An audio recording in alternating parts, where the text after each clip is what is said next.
We are living in the future. We have robotic personal assistants, watches that replace credit cards, phones that recognize our faces, and self-driving cars are just around the corner. But for all our advancement, patients with diabetes still need to stop themselves multiple times a day to check their blood glucose levels. There has to be a better way, right? And there is, but let's just flash back into its beginning.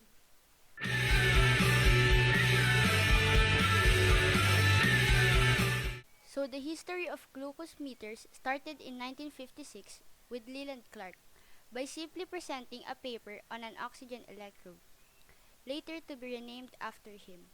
6 years later, the Clark electrode had been developed with the help of Anne Lyons into the first glucose enzyme electrode. These early glucose meters were large, bulky, and only used in hospitals. It wasn't until 1981 that at-home monitors were popularized, sold on the market by the same names you'd recognize today, glucometer and AccuCheck. These glucose meters work by a method still used today that's quite similar to how breathalyzers detect blood alcohol content. Electrons are transferred from the glucose in blood through molecules until it reaches the electrodes in the glucometer. These moving electrons create an electrical current proportional to the amount of glucose in the blood. One product that may soon be seen on the market is Glucare, which functions similarly to a breathalyzer. It analyzes the acetone present in your blood to take a measure of your blood glucose level. This system can be made quite small, like modern breathalyzers, and would require no finger pricking or needles of any kind.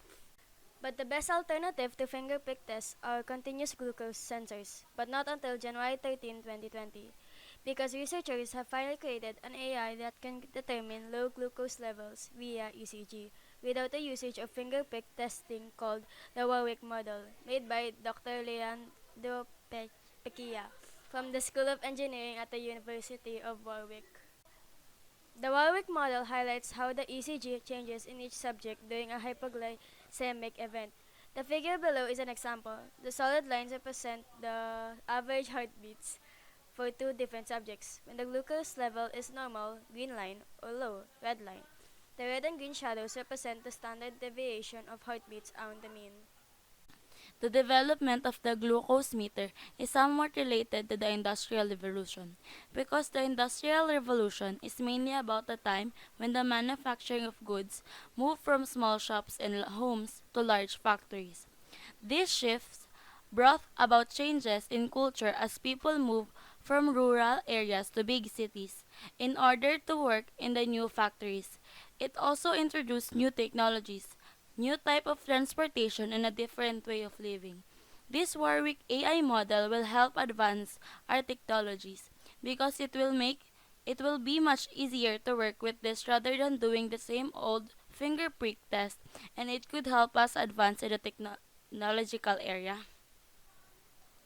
Our reflection or reaction about this topic is that we are glad that this was invented since it would help younger kids or people who are afraid of needles in detecting low glucose levels since they don't have to use the old finger prick test, and we hope that this newly developed invention will continue to be improved on in the future and help in developing better technology, especially in the field of medicine.